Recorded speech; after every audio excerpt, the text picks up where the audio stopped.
Hallelujah. Ayan. Purihin po ang Panginoon.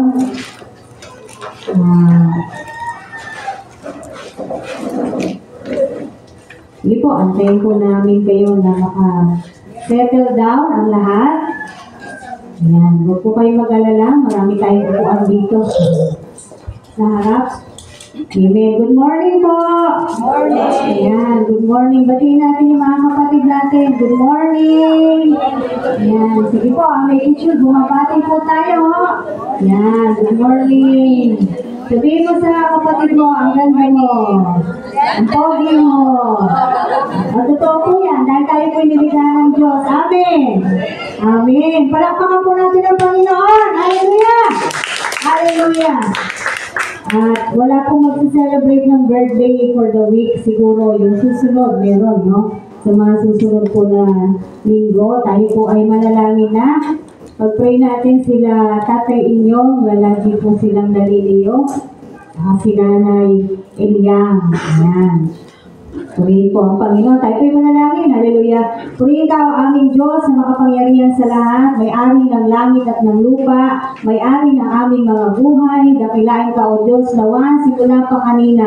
Nalugod ka kung paano ka namin alayan ang aming pagsamba. Nalugod ka nawa, O Diyos, sa aming mga sarili. Kung paano namin iniaalay ang aming mga sarili, ang aming mga puso, O Diyos.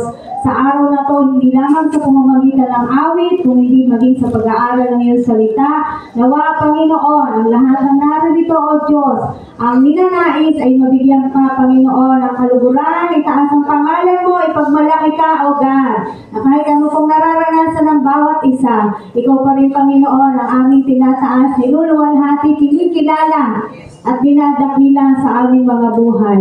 Purihin ka, Panginoon, ang mga galaw ng kaaway sa bawat kaisipan ng naririto ay winawak po namin sa pangalan mo, Panginoong Yesus. Maging ang hindi magandang pakiramdam palagi ni Tatay Inyong, ni Nanay Eliang, Lord God. We pray, Panginoon, na lagi mo po silang samahan at mawala na po itong palaging pagkalayo nila, pagkasakit ng ulo sa pangalan mo, O Diyos. Tunay na, Lord God, let your healing touch be upon them, O God. And even, Panginoon, sa nanay ng aming kapatid na si Tess, nawa, O God, siya ay muli nang makalabas agad sa ospital, Lord. We ask also for your healing right now in the mighty name of Jesus. At sa lahat po ng mga nangangailangan ng kagalingan o ano pa man po, Panginoon, ang pangangailangan ng bawat isa, you are our Jehovah Jireh, our great provider, Panginoon. We just entrust to you everything, Lord God, and we just give to you everything, all our baggages. In Jesus' name we pray. Amen. Amen. Hallelujah. Handa na po ba ang lahat? Amen. Asan ang Bible? Ayun sila, yung mga bata. Kaya may children talaga tayo. Dumating sila Rose. So yung mga bata po na kailangan pupunta sa children, punta na tayo doon sa mga bata. Ayan, naka-ready naman yung teacher natin. Hindi po. Lahat po ng bata doon sa side, hindi naman umaambon.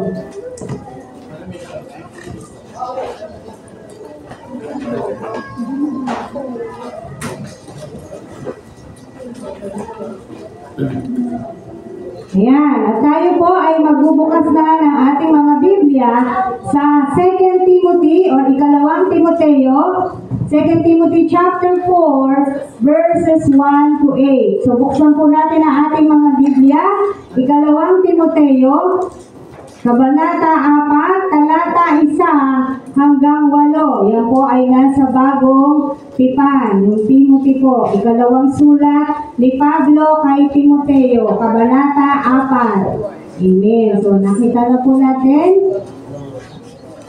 2 Timothy chapter 4, verses 1 to 8 po ang ating pag-aaralan sa umaga na ito. Hallelujah.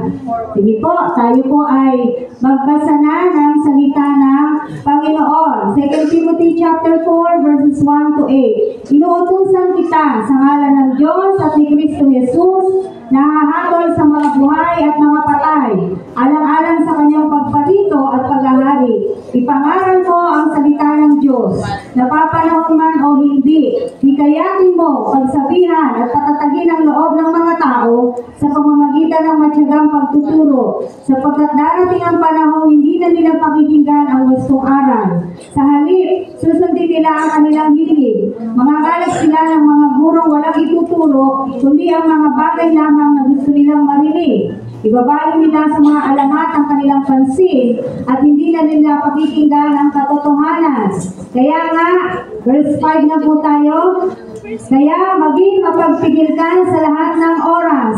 Pagtiisan mo ang mga kahirapang dumarating sa iyo. Gampanan mo ang tungkulin ng isang mangangaral ng mabuting balita. Tukdin mo ang iyong mga tungkulin bilang tagapaglingkod ng Diyos. Ako'y iaalay na, sabi ni Pablo. Dumating na ang oras ng pagpanaw ko sa buhay na ito. Puspusan akong lumaban sa paligsahan. Natapos ko na ang dapat kong takbuhin. Nanatili akong tapat sa pananampalataya. Kakamtan ko na ang korona ng pagtatagumpay. At sa araw na yaon, ang Panginoon na siyang makatarungang hukom ang magpuputong sa akin ng korona, hindi lamang sa akin, kundi sa lahat ng nananabik sa muli niyang pagparito. Amen. Salamat Panginoon sa mga salita na to, O Diyos. Anumang mga mensahe ang nakapaloob, Panginoon, banal na Espiritu, mangusap ka, O God, ito ang magbigay ng kapahayagan at karunungan sa bawat isa sa amin, Panginoon. Lord, kami ay nagre-rely lamang sa iyo. At nawa sa lahat ng makakapakinig ng aral na to, O God, hindi lang namin ito gustong aralin, kung hindi ito ay naisindi namin, na ito'y maganap namin at masunod namin sa aming mga buhay. In Jesus' name, Amen. Amen. Hallelujah. Amen. So sabi nga po dito na ating pag-aaralan, sa simula pa lang, napakaganda na po ng sinasabi ng salita ng Diyos, kung saan, anong sabi sa verse 1 pa lang, inuutusan kita sa ngalan ng Diyos at ni Kristo Jesus na hahatol sa mga buhay at mga patay. Ano yung inuutos ni Pablo? Sabi sa verse 2, ipangaral mo ang salita ng Diyos. Amen. Ba't lagi na lang yun ang inaaral natin? Ipangaral ang salita ng Diyos, ipahayag ang salita ng Diyos, ibahagi ang salita ng Diyos, mag-share ng gospel.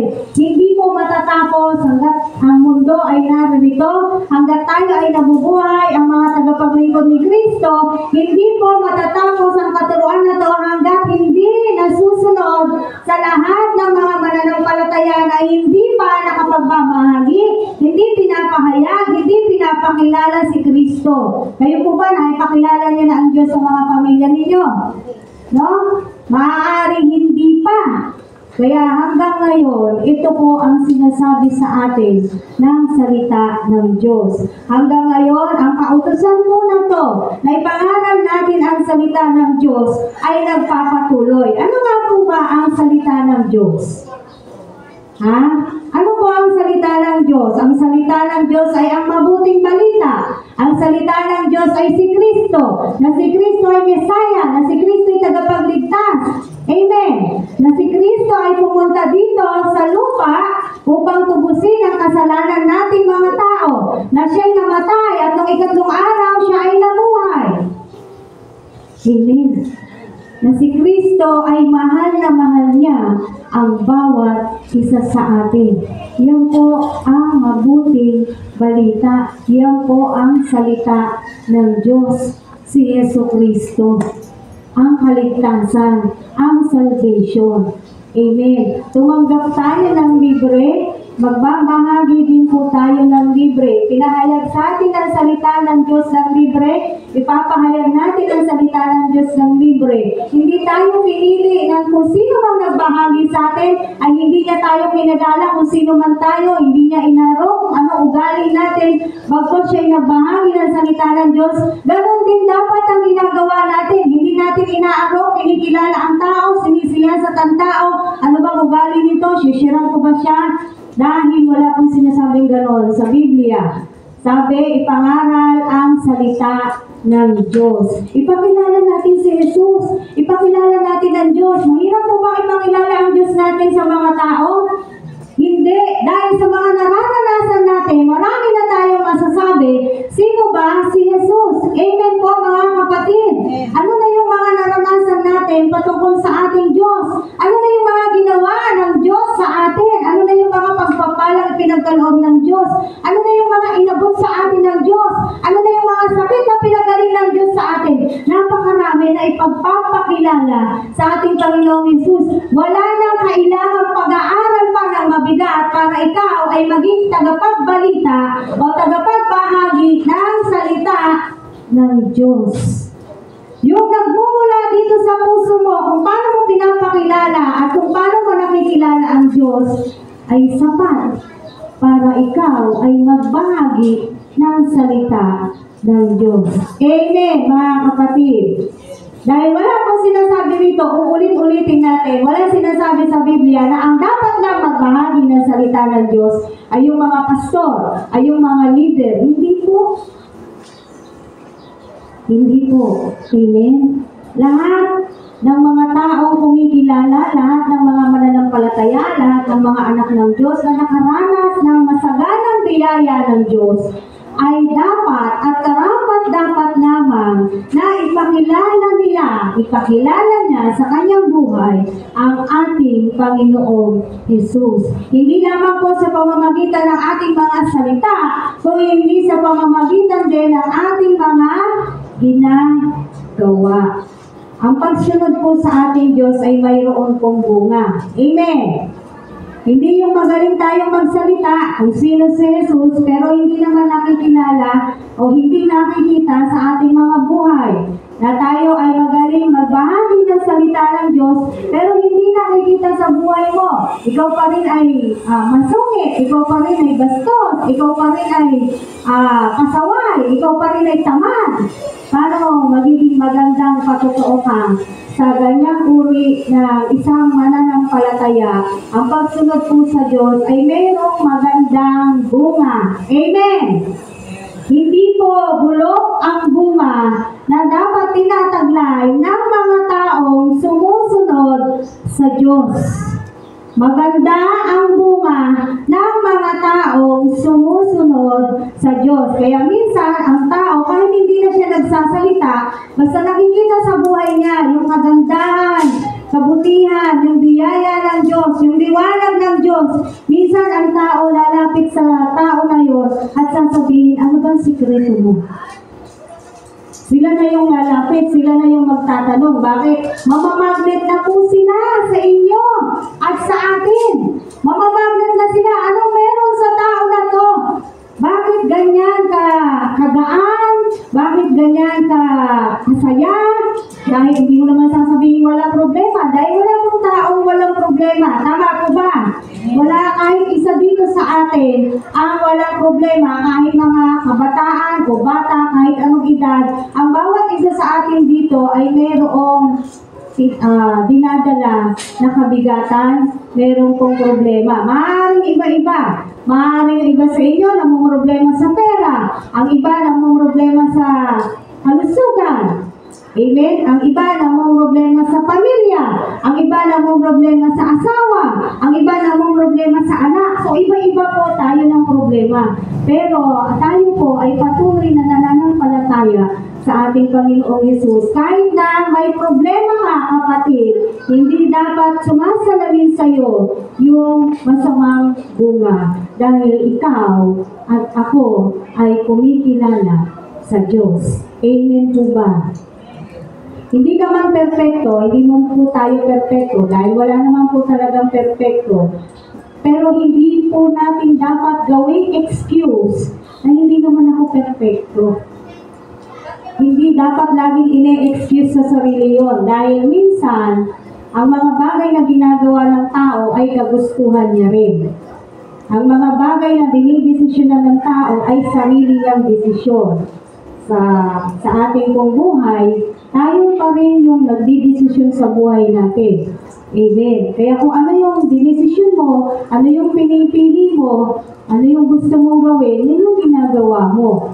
No? Kaya sinasabi po natin dito, magliwanag po tayo para na sa ganon, pag tayo nangaral ng salita ng Diyos, ay maging kapani-paniwala. Amen po ba?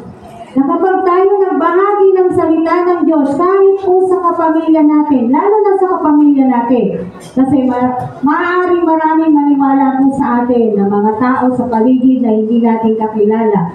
Pero yung mga kapamilya natin, sila po yung mahirap papaniwalain. Tama? Bakit? Kasi sila yung kasama natin araw-araw at ang madalas na nakikita ng mga kapamilya natin ay kung ano yung nagawa mong pagkakamali, kung ano yung kakulangan mo, kung ano yung kahinaan mo, kung ano yung kasalanan mo. Yan po yung madalas na nakikita ng ating mga mahal sa buhay. Ngayon, sabi nga sa Bible, huwag mong bigyan ng pagkakataon ang kaaway na gano'n ka na lang talaga makilala ng mga kapamilya mo. Amen.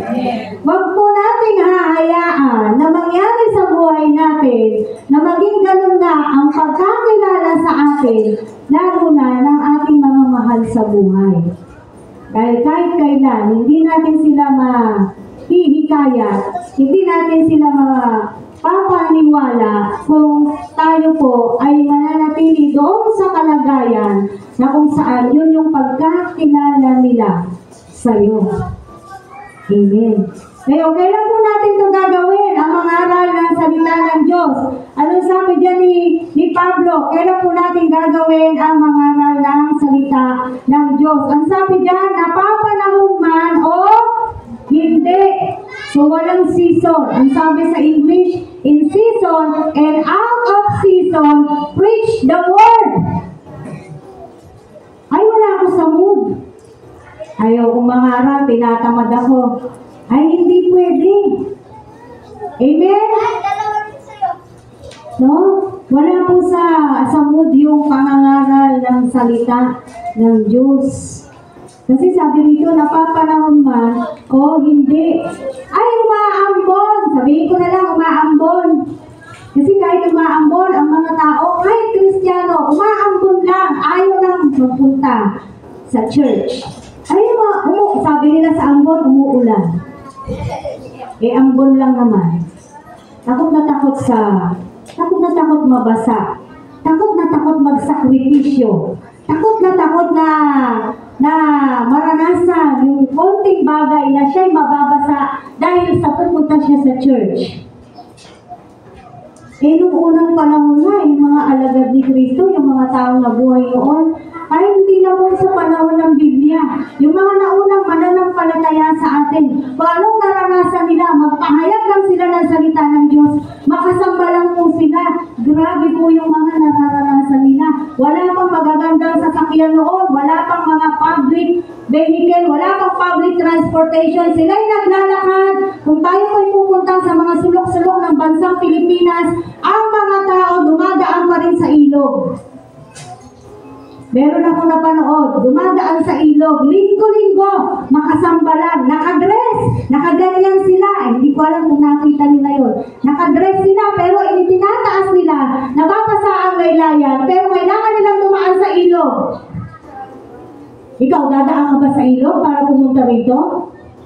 At pag umaambon, ayaw na magsilabas. Yan po yung malungkot na katotohanan. Ay madilim. Mababasa ako? Baka dadami ka. Pag nabasa ka. What I'm trying to say here is, walang effort pagdating sa Panginoon. At masaktan lang po tayo ang katotohanan kahit pa Kristiyano na, hindi nag-e-effort para makasamba sa Diyos. Dito sa lugar natin, napaka-alwan po natin. Sasakay tayo ng sasakyan. Hindi tayo dadaan ng ilog. Hindi tayo dadaan ng tulay. Hindi tayo mapuputikan. Minsan ng ulan, mababasa ka. Yes. Siyempre, umuulan. Alam mo, matuyo ka. Ganyan lang naman yun eh. Tama po? Ay, maputik. Ayaw ko pumunta sa church. Maputik. Pag ba naputikan ka, hindi na ba mahuhugasan yan? Hindi na ba nilinis yung paa mo? Kumbaga ganito lang po yan eh. Ginagawa ng paraan kapag ka gusto. Halimbawa, umuulan, maputi. Pag chinelas ka muna, pagdating mo dito, maghugas ka ng paa, saka ka magsapatos. Yung mga ganyan ba, kailangan, kumbaga, that's initiative. Hindi na siya kailangang ituro. Kasi yan ang ginagawa ng mga taong gusto talaga. Kaya totoong-totoo itong sinasabi, kapag gusto, may paraan. Kapag ayaw, maraming dahilan. Ay, napuyat ako kagabi.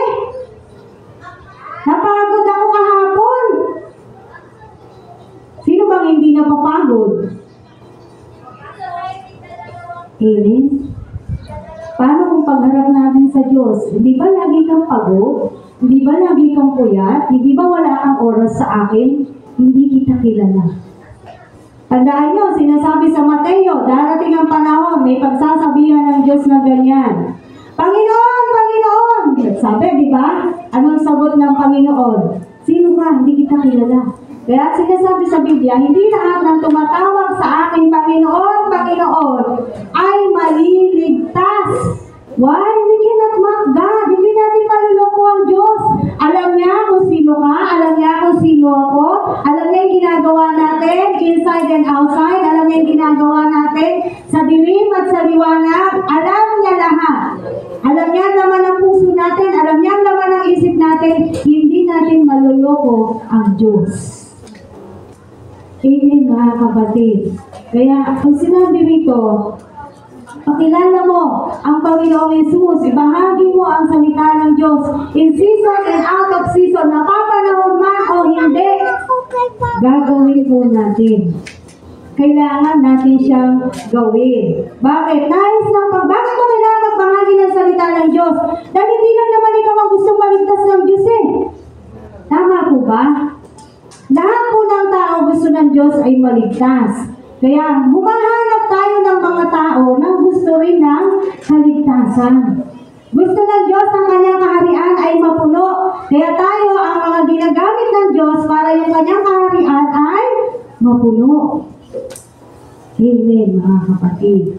Kaya sinasabi rito, napapanahon man o hindi, ay tayo po ay magbahagi, tayo po ay sumamba, tayo po ay magpuri sa ating Panginoon. Every opportunity na meron po tayo, gawin po natin. Every opportunity na binibigay sa atin ng Diyos, gawin po natin. Dahil darating ang panahon, mawawala na po ang panahon. Uulitin ko, nakasulat naman yan sa Biblia. Darating ang panahon, mawawalan na tayo ng panahon. Kailan tayo hahakbang? Kailan tayo magsisimula? Kailan tayo susunod? Pag wala ka ng panahon, doon tayo magkukumahog. Wala na nga yun. Amen? Kaya habang tayo po ay may pagkakataon, gawin po natin na tayo po ay magbahagi ng salita ng Diyos. Uulitin ko, hindi ko mahirap magbahagi ng salita ng Diyos.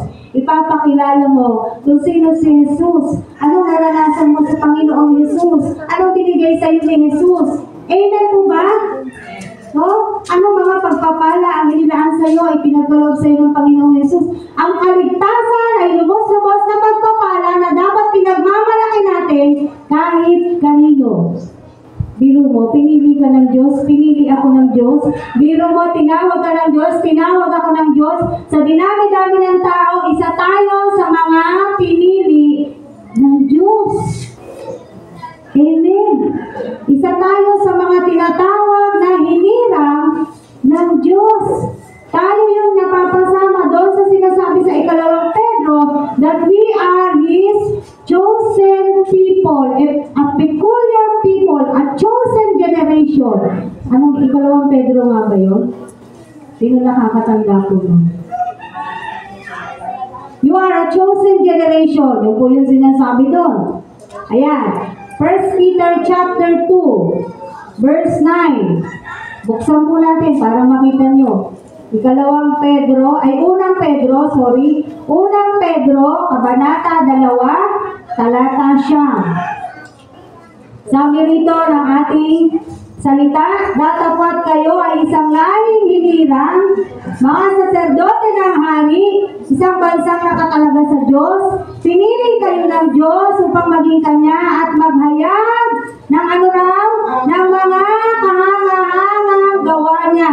Siya rin ang tumawag sa inyo mula sa kadiliman tungo sa Kanyang kaginaginalas na kaliwanagan. Amen! Napakaganda po ng sinasabi dito. Pinili kayo ng Diyos upang maging Kanya. Pinili tayo ng Diyos para maging Kanya. Sa bagay na yun, dapat masaya-masaya po tayo. Sa bagay na yun, dapat mahal na mahal natin ang Diyos. Bakit? Pinili Kanya. Parang ganito lang, sa simpleng halimbawa. Kunwari po, nandito si Papa P. Kilala niyo si Papa P? Oh, hindi niyo kilala si Papa P? Kakalungkot naman, hindi niyo kilala si Papa P. Si Piolo Pascual. Di ba, napakagwapo. Kunwari, nandyan siya. Tapos sabi niya, pipili ako ng babae dyan. Kunwari lang, ha? At pag ikaw yung, ano ba, ako yung napili, diba, ako yung napili, di, baka lundagin ko siya. Sa tuwa. Tama, hindi ko yung papakawalan. Pinili ako ni Papa P. Parang ganyan ba? Pinili niya ako sa dinami-dami namin na nakalinya. Ako ang pinili. So, ano meron ka? Pwede mag-iisip ka ngayon, ano ba meron ako? Mas maganda naman itong katabi ko. Minsan ganyan, di ba? Halimbawa, mas maganda naman yung katabi ko. Mas sexy naman si Josephine kaysa sa akin. Bakit ako yung pinili? Pero wala na akong pakialam. Ako yung pinili Pero minsan mapapaisip ka. Tama. How much more kung si Lord ang pumili sa'yo? Tama. So, dapat nagsusumaya ka, yung puso mo lumulundag sa tuwa, no? Galak na galak ka, na kapag araw na linggo, tuwang-tuwa ka na, excited ka na, makakarinig ko uli ang Diyos, makakapiling ko uli ang Diyos, makakarinig ako ng salita ng Diyos, yung ganyan po sana. Masaya ako na dadating uli ang araw ng linggo, dahil makakapiling ko muli ang Diyos. Baka sabihin ng iba, bakit yung Lunes hanggang Sabado, hindi ba pwedeng makapiling ang Diyos? Pwede naman, pero uulitin natin. Merong itinalagang araw ang Diyos para siya ay sambahin. Amen!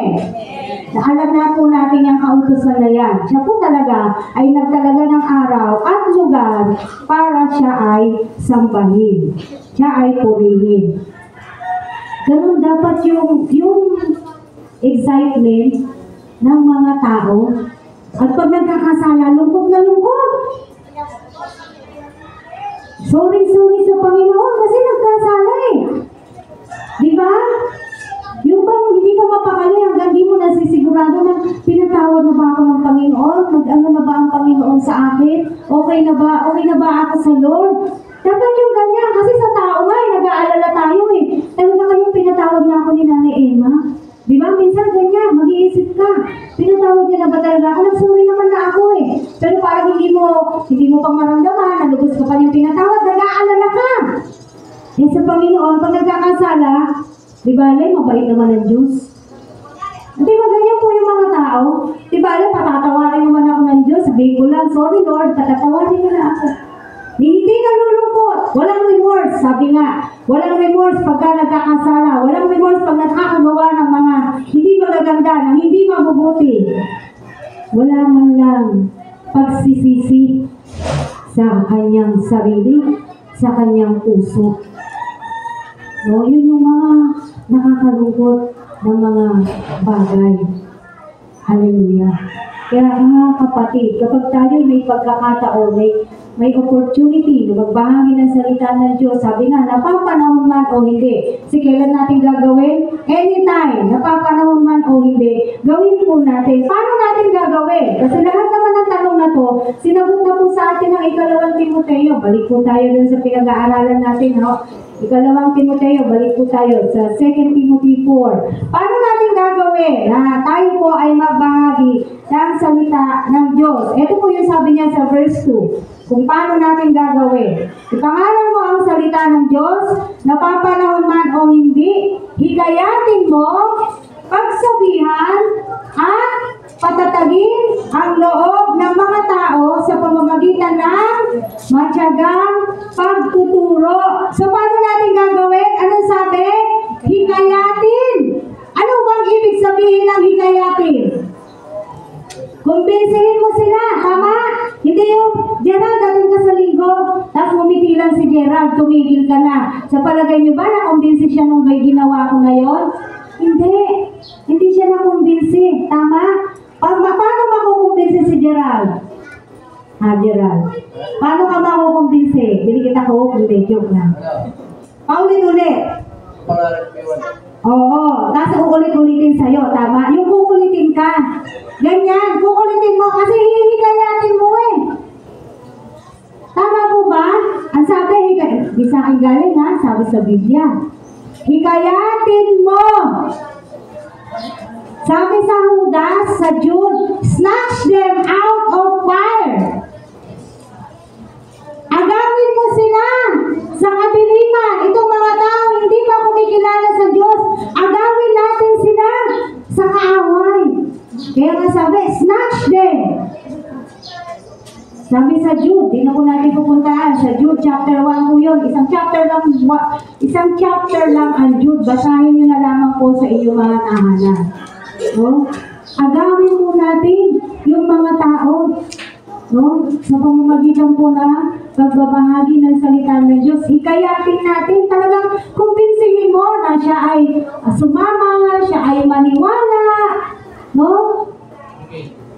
Anuhin mo talaga siya, na siya ay napaniwala mo sa katotohanan ng salita ng Diyos, na siya ay talagang naniniwala sa ibinabahagi mo tungkol kay Jesucristo. Amen!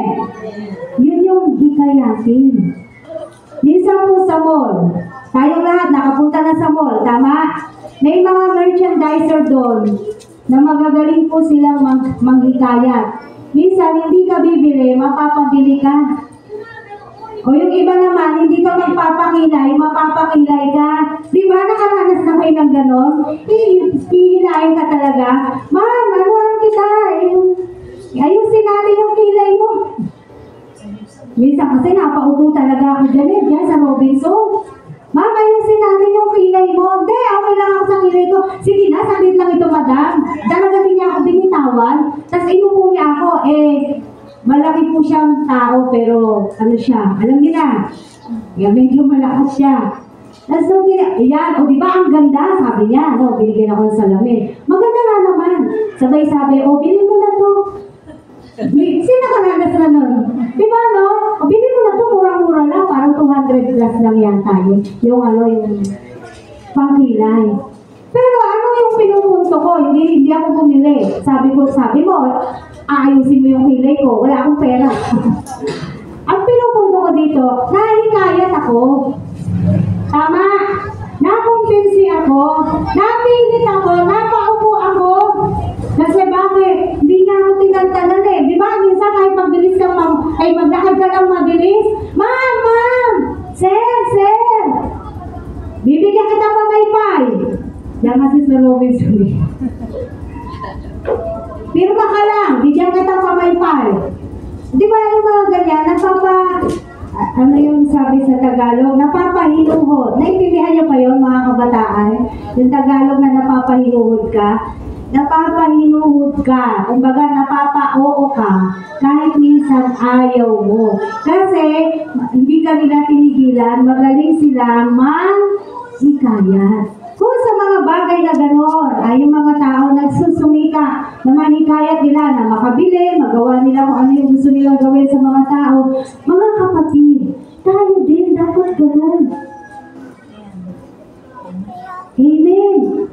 Sige nga, saglit lang. Bigyan mo lang ako ng 5 minuto. Babahagi ko sa iyo, papakilala ko sa iyo, sino ang Diyos, sino si Jesus. Mga gano'n lang. May gagawin ako. Saglit lang, okay? Dito na lang tayo. Yung mga ganyan, basta hindi mo siya makakawala. Bakit? Sabi, hikayatin mo eh. Amen? Tapos pagsabihan. Sino yung pagsasabihan natin? Yung mga nakikita natin na alam natin na hindi tama yung ginagawa, syempre, naturalmente, pagsasabihan po yun. Because we do not tolerate sin. Hindi po natin hinahayaan lang, lalo na kung kapatiran natin, hindi natin hinahayaan lang na gawin nila yung gusto nila na alam naman natin kung sila po ba ay napapabuti na o napapasama na pala. Kaya pinagsasabihan po natin ang mga ganyang tao. Sa pamamagitan ng paano mo sila pagsasabihan? Sa pamamagitan pa rin po ng salita ng Diyos. Amen. So kung mayroon tayong pagsasabihan, gagamit pa rin po tayo ng Word of God. Ayon sa Biblia, paano natin sila pagsasabihan? Amen? At paano pa po? Paano ba tayo magbabahagi ng salita ng Diyos? Sabi rito, patatagin ang kanilang kalooban sa pamamagitan ng matyagang pagtuturo. So, kaya nga minsan o kadalasan kahit paulit-ulit nating pinupuntahan, pinapasyalan, tayo po ay nagpapatuloy, no? Bakit? Kasi sabi nga rito, matyagang pagtuturo, pagtyagaan mo pa rin. Halimbawa, kahit paulit-ulit na reminder, kailangan gawin pa rin natin. Kailangan hanggat di sila natututo, gamitin natin o gawin natin itong katyagaan. Magkaroon tayo ng isa sa bunga ng banal na spirito ay ang katyagaan. Magkaroon tayo ng patience, no? Maging mapagpasensya sa pamamagitan ng pagtuturo. Minsan kasi ang mga, sabihin na po natin, ang mga nanay ay bumabagsak sa ganyan, lalo na magtuturo sa anak. Di ba, nasigaw na. Sabi ko sa'yo, wakas, 1, 2 lang yan. Yung mga nanay na nagtuturo sa anak, di ba, kumakahiyaw, kala mo sino yung kalaban. Anak niya lang naman. So, natatandaan ko si Kay, tuturo ako magsulat ng pangalan.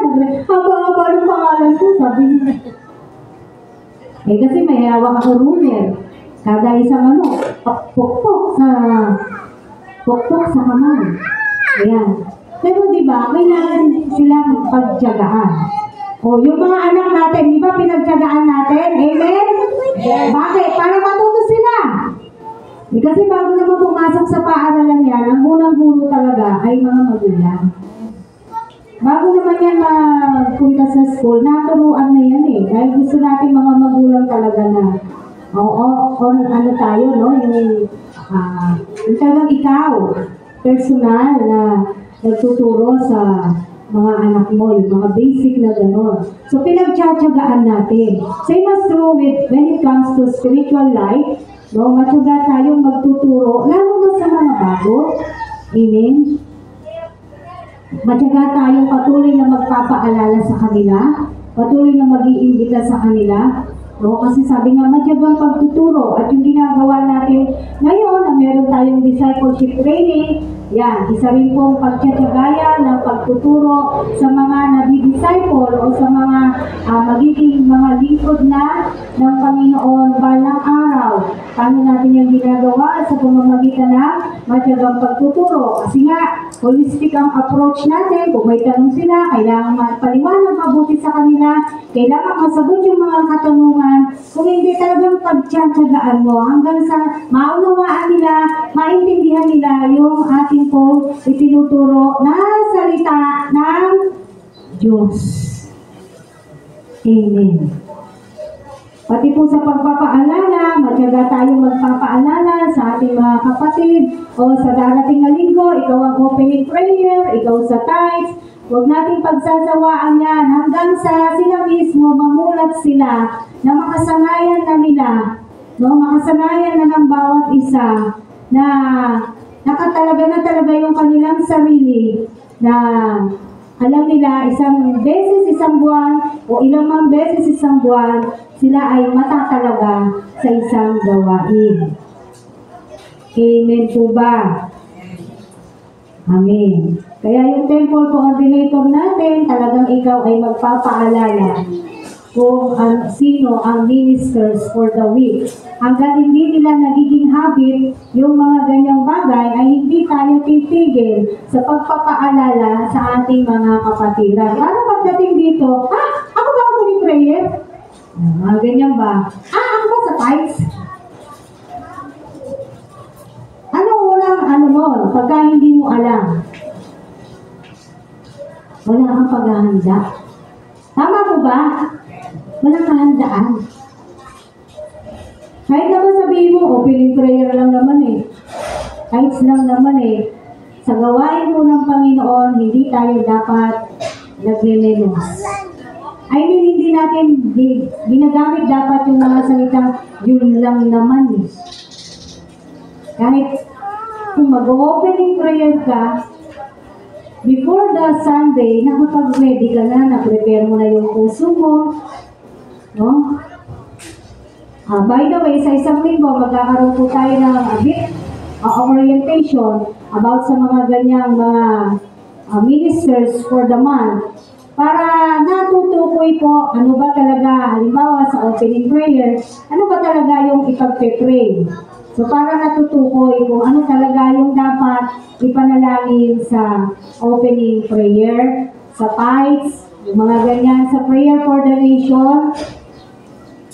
So, kailangan maunawaan natin ito at mapaalalahanan po tayo uli. So, sa darating na linggo po natin yan gagawin after the service. Next, verse 5. Dito po sa 2 Timothy pa rin, chapter 4, verse 5. Sabi rito, kaya maging mapagpigil ka sa lahat ng oras, pagtiisan mo ang mga kahirapan dumarating sa iyo, gampanan mo ang mga tungkulin ng isang mga aral ng mabuting balita, at ano pa, tugdin mo ang iyong mga tungkulin bilang tagapaglingkod ng Diyos.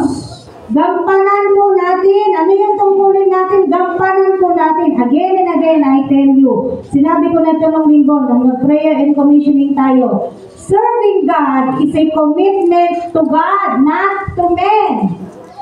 Kapag tayo po ay naglilingkod sa Diyos, ang commitment po natin ay sa Panginoon. Nagagawin mo yan sa Panginoon at hindi sa tao. Amen. Bagamat meron tayong mga leader, yes, pero yung commitment po natin ay nasa Panginoon. So we have to make ourselves always available when it comes in serving our Savior. Lagi ka dapat available. Kasi si God laging available sa iyo 24/7 eh. Meron na bang pagkakataon na nanalangin ka na sinabi sa iyo ng Diyos na busy ako? Diba anytime? Anytime, anywhere. Nagagawa natin yan. Walang pong reklamo yung Diyos. Pero pag tayo ng mga tao, ay teka lang Lord, busy ako. Ay teka lang Lord, pagod ako. Teka lang Lord, puyat ako. Teka lang Lord, si Lord, teka lang, diyan ka lang. Nakita po natin, kailangan magising na po tayo sa mga ganitong natin, sabihin na natin ginagawa o kung paano natin tinatrato ang ating tagapagligtas, paano natin tinatrato ang ating Diyos. Ginagalang mo pa ba yung Diyos? No? Kung ginagalang po natin ang Panginoon, yung pagsunod natin, sabi nga, with reverence. Ano yung with reverence? Hindi lang ito basta paggalang eh. Paggalang na may pagkatakot sa Diyos. Amen po ba? Kaya dapat, sabi nga rito, maging mapagpigil ka sa lahat ng oras. Pagtiisan mo, mahirap. Tama po ito. Mahirap po ang maglingkod sa Diyos. Wala kaming pinapangako na kapag ikaw ay naging tagapaglingkod ng Diyos, ay ikaw ay magiging masaya palagi, magaan lang ang trabaho mo. Hindi po, wala po kaming sinasabing ganyan. Dahil ang paglilingkod sa Diyos, meron po talaga siyang kaakibat na tinatawag nating sacrifice. Sakripisyo. Amen. Pero anong sabi rito? Pagtiisan mo. Pagtiisan mo yung kahirapan. Napakarami mong ginagawa. Pagtiisan mo. Na hindi yung marami kang ginagawa, hindi mo gagawin itong bagay para sa Panginoon. Nakuha po ninyo? Hindi yung abala ka sa isang bagay, pero pagdating sa Panginoon, taken for granted. Di bale, isang linggo lang naman. Pagtiisan mo kung nahihirapan ka, ganun talaga eh. Amen? Amen.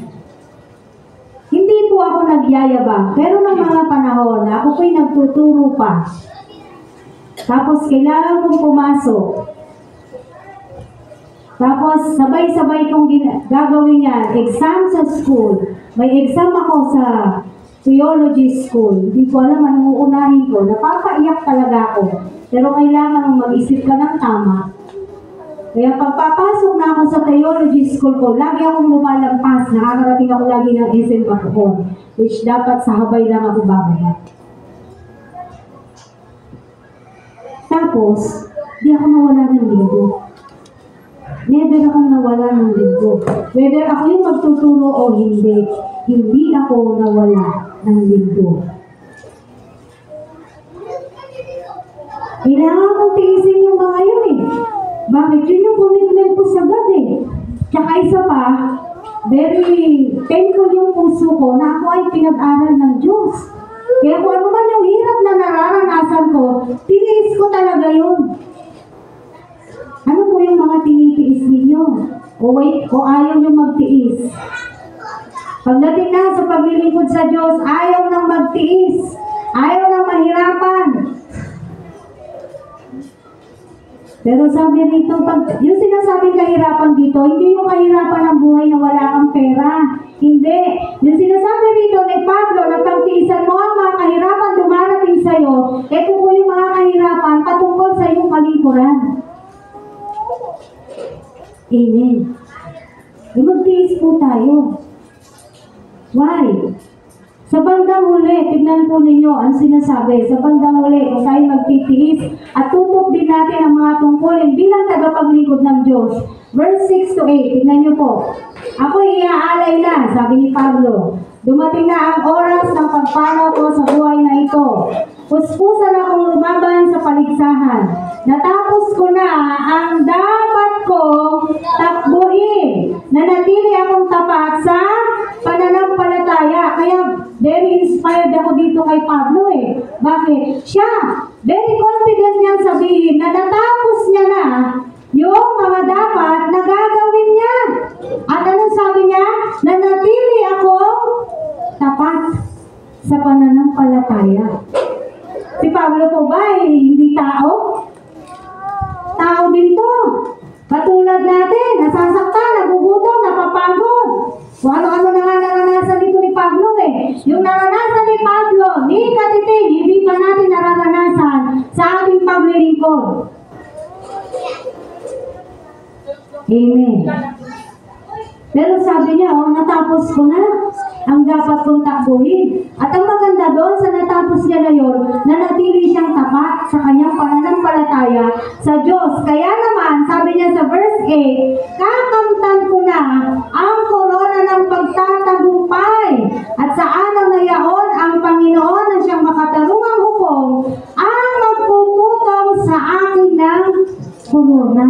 Ito yung pinakamasayang bahagi o magiging bahagi ng buhay ng lahat ng mga anak ng Diyos na naglilingkod sa Kanya at mananatiling tapat hanggang wakas. Tayo ay makakatanggap, bibigyan ng Panginoon, puputungan din po tayo ng corona. If we will be faithful until the end, until the end, hanggang wakas. Kung manatili po tayong tapat hanggang wakas, katulad ni Pablo. Darating ang araw, sabi nga niya rito, hindi lang naman siya, hindi lang sa akin, kundi sa lahat ng nananabik sa muli niyang pagparito. Kumbaga, ito na yung graduation natin, mga Kristiyano. Kapag ka-graduation, anong inaabangan? Lalo na ng mga magulang, nasasabitan nila yung kanilang anak. Anong isasabi? Isasabi. Diba? Gusto niya yan. Tama. Baga ganun din po sa ating Diyos. Darating ang panahon, God will honor us. God will reward us. Kumbaga, di naman siya bulag para hindi niya makita yung mga ginagawa po natin eh. Di naman siya bingi, hindi siya bulag, siya po'y buhay na buhay. Alam niya lahat, nagtitiis ka para sa Kanya. Alam niya lahat, napapagod ka para sa Kanya. Alam niya po yan. Nagtsatsaga ka para sa Panginoon. Alam ng Diyos yan. Kahit hindi namin alam ng Diyos. Tandaan nyo, kahit hindi malaman ng tao, basta we have an audience of one. Ang ginagawa mo para sa Panginoon. May makakita o wala, sa Panginoon, gagawin ko to. Amen? May bumati sa'yo, may pumuri sa'yo o wala, okay lang. Basta mahalaga, nakikita ka ng Diyos, alam niya yung laman ng puso mo. May ginagawa mo na yan, ang kalikuran mo na yan, ay para sa Panginoon. Yun po yung mahalaga. Bakit? We are not pleaser of men, we are pleaser of God. Meron tayong gusto mapasaya rito, meron tayong gusto magpasikat tayo sa Diyos. Hindi sa tao. Yan ang sabi rito, tugdin mo yung mga tungkulin mo bilang tagapaglingkod ng Diyos. Kasi sasabihin ng iba, dito wala naman ako nahihita dyan, wala naman ako nakukuha dyan. Maaaring sa material o financial, wala ka talagang mahihita dito. Pero in the end, pagdating ng panahon, ang Diyos ang magbibigay sa iyo ng putong ng corona. Hindi ba sapat-sapat po yan? Para sa buhay natin, at bukod doon, may putong ka na ng corona, kapili mo pa ang Diyos sa kanyang kaharian. Yun yung masaya po doon. Amen. Kaya mga kapatid, sa mga nagtitraining sa inyo, sayang wala yung iba na naman. Magtiis lang po tayo. Amen. Sa mga nagtitraining, sa mga nagtuturo, sa mga disciples, magtiis lang tayong lahat sa matyagang pagtuturo. At gawin natin ang mga bagay na to para sa Panginoon. Para sa ikaluluwalhati ng Diyos. Para sa ikalulugod ng Diyos. Dahil kung tayo po ay magsasama-sama, marami na rito ang magiging tagapaglikod ng Diyos. Magiging magaan po sa atin ang ating mga gawain. Magiging mabilis. Ng konti siguro yung ating pag-unlad. Magiging marami ang magkakaroon ng commitment with heart sa Panginoon na gawin ang mga bagay na to na makapangaral ng salita ng Diyos. Marami na yung makakaunawa ng kanyang buhay bilang Kristiyano, bilang mananampalataya. Bakit ka ba tinawag ng Diyos? Bakit ka ba pinili ng Diyos? Mauunawaan na po natin yung ating pamumuhay Kristiyano. Na ito na yung buhay natin. Amen po. Na maaaring sabihin ng iba, di ka ba nagsasawa? Lagi ka na lang ganyan ginagawa mo, ganyan ginagawa mo. Hindi. Bakit? Ito na yung buhay ko eh. Buhay ko na ang purihin ka. Buhay ko na ang sa'yo'y sumamba. Wala nang ibang nanaisin pa. Kundi, yes. Nalimutan ko yun. Thank you, guys. Buhay na ng mga Kristiyano, ganun na po talaga. It is a selfless act. Hindi ibig sabihin na selfless act, pababayaan mo na yung sarili mo. No, but you have to prioritize God first. Kaya nga tinuturo natin at patuloy na ituturo natin dahil sa mga kabataan, what is your ultimate or who is your ultimate priority? It is God and not your loved ones. Amen. Palagi po, kahit tayong lahat na narito, ang prioridad po natin ay ang Diyos, ang kalingkuran natin sa ating tagapagligtas. Ang Diyos, wala na po siyang kailangan gawin sa atin. Bakit? Nagawa niya na lahat. Amen. Nagawa niya na lahat. Sinong may kailangan ng salvation? Tayo. Tayo may kailangan gawin.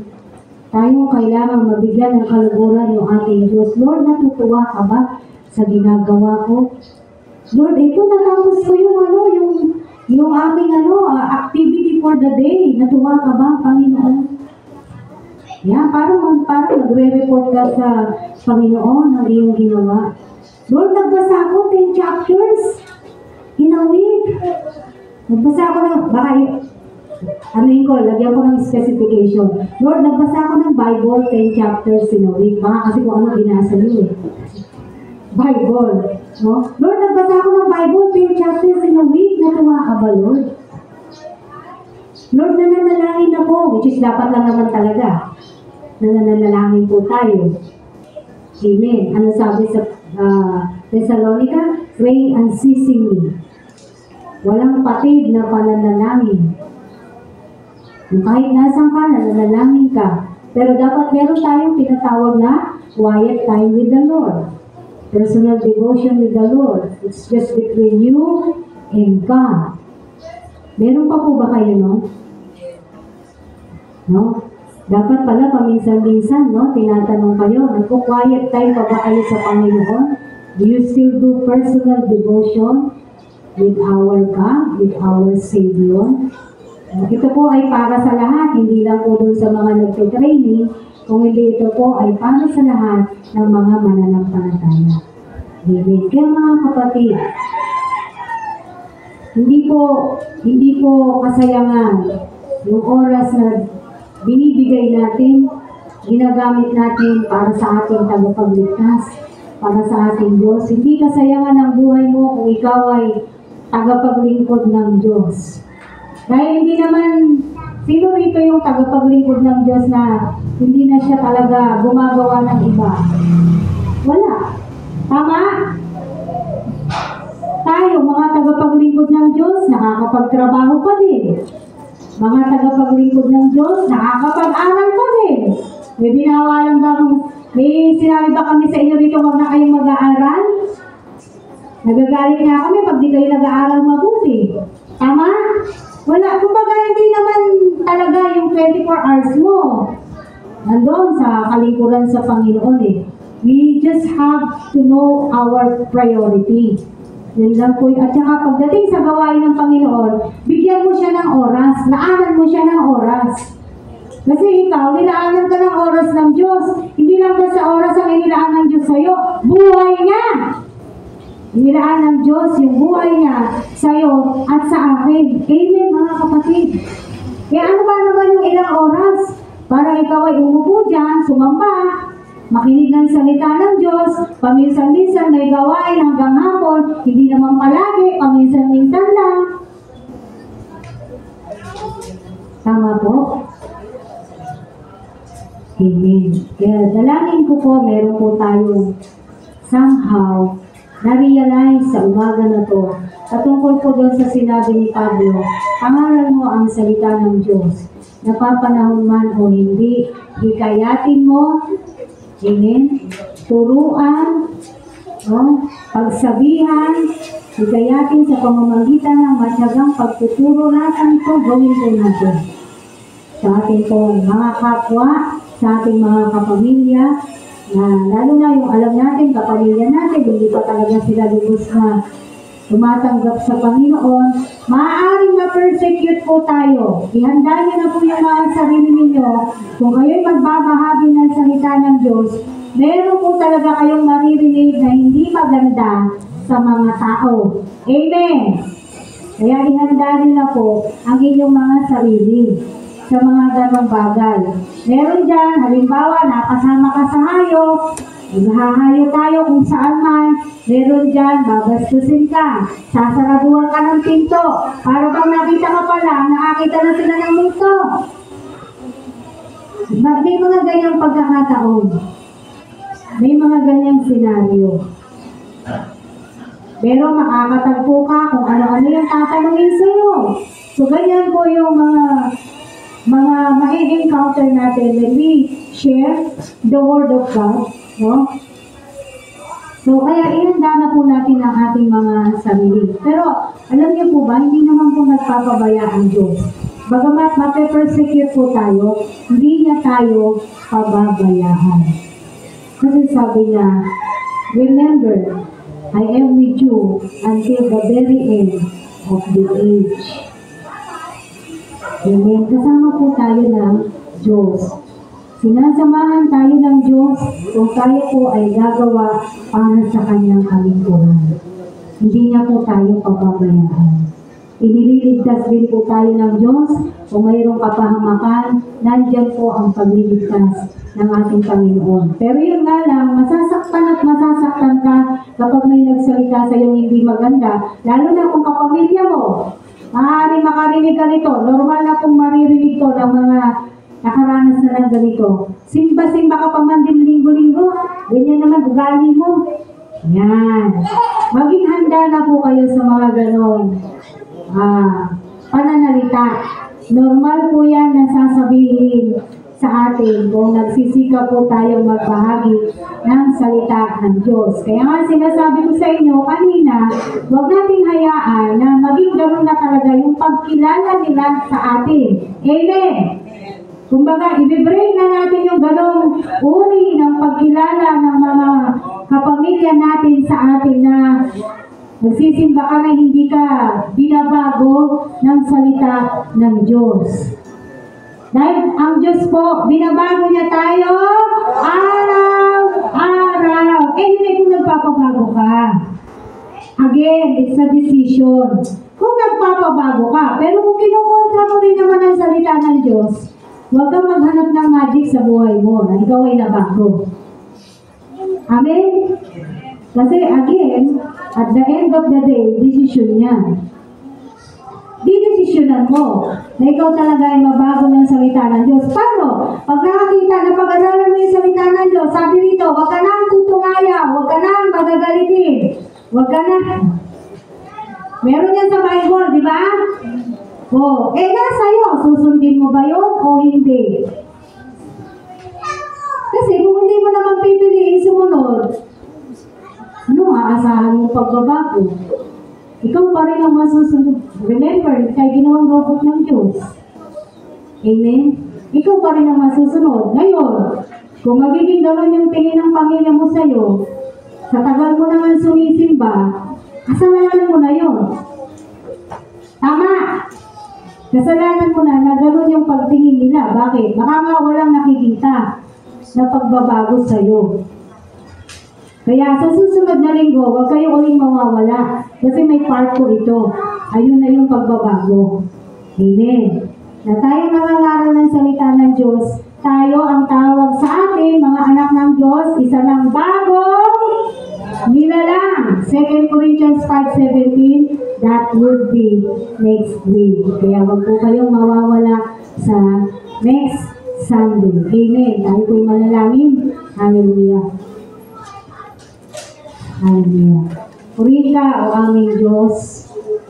Nagpapasalamat po kami sa umaga na to, Panginoon, sa iyong salita.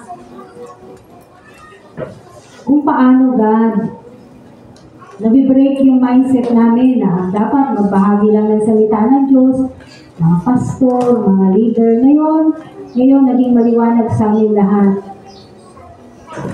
that anybody could share the gospel. Sino mang mananampalataya, sino mang mga anak mo, Panginoon, kayang makapagbahagi ng salita mo. Panginoon, lahat naman naniniwala po ako. Lahat kami dito gusto namin. Kaya tulungan mo po kami.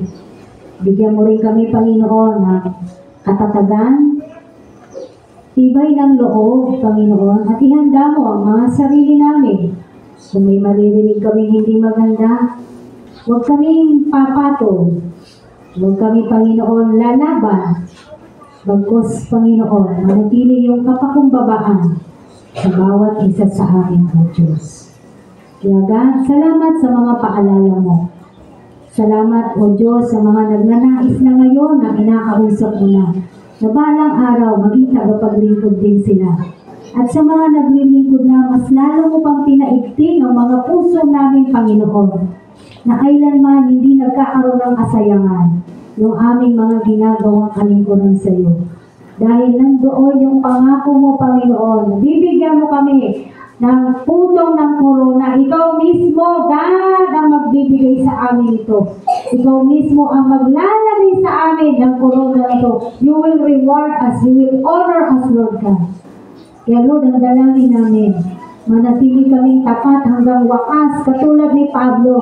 Nawa makapagsabi rin kami in time na natapos namin yung pinapagawa mo sa amin, natapos namin yung takbuhin namin sa mundo na to, na kami nananatiling tapat sa aming mga pananampalataya. Lord, tulungan mo kami, Panginoon. Marami pong mga humahadlang, maraming sagabal, maraming problema, maraming mga dahilan, minsan kaya hindi kami nakagagampan. Pero ang lahat ng ito, O Diyos, dalangin namin, simulan sa araw na to, matutunan namin, Panginoon, sino ang dapat namin unahin. God, kasi ikaw, pinakita mo at pinaranas mo sa amin na priority mo kami. Ganun mo kami kamahal. Dahil pati buhay mo, pinagkaloob mo po sa amin. Hindi ka nagreklamo doon sa mga dinanas mong hirap, sakit, maging kamatayan, Panginoon. Hindi ka nagreklamo. Para ang lahat ng iyon, tiniis mo para sa amin. Sa bawat isa sa amin, God. Kaya wala rin kami dapat magiging rason para kami ay hindi maglaan ng oras sa iyo. Para kami hindi maglingkod sa iyo, Panginoon. Wala kaming rason para hindi namin gawin ang mga bagay na to, O Diyos. Pagkos, dalangin po namin sa oras na to, God, ang bawat isa, lalo na ang mga tagapaglingkod mo na, Panginoon, manatili ang kasiyahan, ang kagalakan, Panginoon. Kahit nahihirapan, manatili ang kasiyahan, kagalakan sa paglilingkod sa iyo, sa pagsunod sa iyo, Panginoon. Marami ng tiisin, Panginoon, kami pinagtatagumpay mo, Panginoon. Hallelujah. Salamat sa patuloy na pagtuturo mo po sa amin, God. God, tuloy nga, O Diyos, maghari ka sa bawat isa na narinig ko at mangusap ka patuloy doon sa mga tao, Panginoon, na hindi inaalintana kung sila ba'y naglilingkod o hindi, wala silang pakialam. Nawa, nakapangusap ka sa oras na to sa mga tao, Panginoon, na walang alintana, Panginoon, kung sila'y naglilingkod o hindi, O Diyos. Ikaw lang ang makapagbabago ng isip at puso ng bawat isa sa amin, Panginoon. Kaya sa iyo ko po pinagkakatiwala ang aming mga buhay, ang aming mga puso, ang aming mga kaisipan, Panginoon. Patuloy na magpakilala ka, Lord, sa bawat isa, lalo na doon sa mga bagong God. Magpakilala ka pa ng lubos. Sino ka nga pong Diyos? Ano nga po yung mga magagawa mo? Magpakilala ka nga pong tunay sa kanila. Patuloy na iparanas mo sa lahat ang iyong pagmamahal, ang iyong pag-ibig, ang iyong patuloy na pag-unawa at walang samang pagtanggap sa bawat isa sa amin. Na kahit kami, Panginoon, ay mahina, kahit kami, Panginoon, ay bumibigay, pero lagi mo kaming tinatanggap, lagi mo kaming niyayakap, lagi mo kaming inuunawa. Salamat, Panginoon, sa araw na to. Patuloy, O Diyos, hindi matatapos dito ang mga salita mo, Panginoon, na basta lang narinig. Kung hindi yung kapangyarihan ng salita na to, O Diyos, ay patuloy na mangibabaw sa aming mga puso, sa aming mga isip, sa aming mga tainga, Panginoon, na para bang lagi namin itong maririnig, God, dahil ang banal na Espiritu ay laging mangungusap sa amin. Salamat, O Diyos, tinuturi ka po namin sa pangalan mo, Panginoong Jesus. Amen.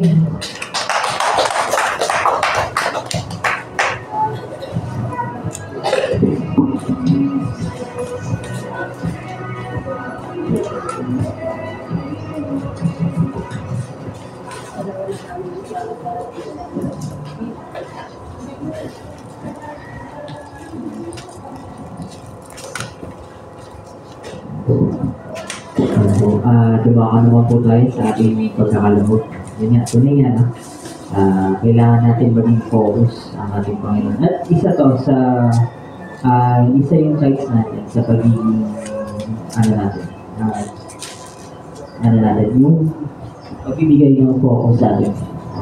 So, kung handa na po ang lahat, itaas na po natin ang ating mga sides. Dito pray na po natin. Lord, maraming salamat, Panginoon, sa araw na ito, Panginoon. Lord, dito hindi po na muli pa nagkaroon kami ng oras, panahon po, upang sabangin puritin ka, Panginoon. Lord, inatilangin namin, Panginoon, ang aming mga tithes, Panginoon, sa araw na ito, Lord. Kayo na pong bahala, Panginoon, sa amin, sa mga bawat, sa mga lahat ng nagkaloob, Panginoon, yung may sakay ng nagkaloob, Panginoon. We are praying for more blessing upon them, Panginoon, and yung sa hindi, Panginoon, din, Panginoon, blessings upon blessing, Panginoon, in each and every one of us, Panginoon. Ingatan niyo, Panginoon, yung mga tithes namin, Panginoon, magagamit po ito, Panginoon, para mas lalo pang lumago, gumanda, Panginoon, ang iyong bahay sa bahay, Panginoon. Alam niyo, Panginoon, na alam namin, Panginoon, na kayo yung nagpasimula, Panginoon, ng bahay sa bahay ito, Panginoon. Alam namin, Panginoon, na kayo din po yung tutulong na matapos to, Panginoon. Kayong mag-guide, Panginoon, sa bawat desisyon, Panginoon, ng aming church, Panginoon, para sa ikakabuti ng building na to, Panginoon. Hindi lang sa building, Panginoon, sa lahat ng mga gamit, Panginoon, pangangailangan ng aming church, Panginoon. Kayo ang bahala, Panginoon. Ingatan niyo po kami, Panginoon. Lord, lahat, Panginoon, ng pangangailangan ng bawat isa, Panginoon. We are praying, Panginoon, na mapunan po yan. Dahil alam namin, Panginoon, na hindi kayo nagkukulang sa amin, Panginoon. Lagi kayong on time, Panginoon, and lahat ng blessings mo, Panginoon, sobra-sobra pa sa pangangailangan ng bawat isa, Panginoon. In Jesus' name we pray. Amen.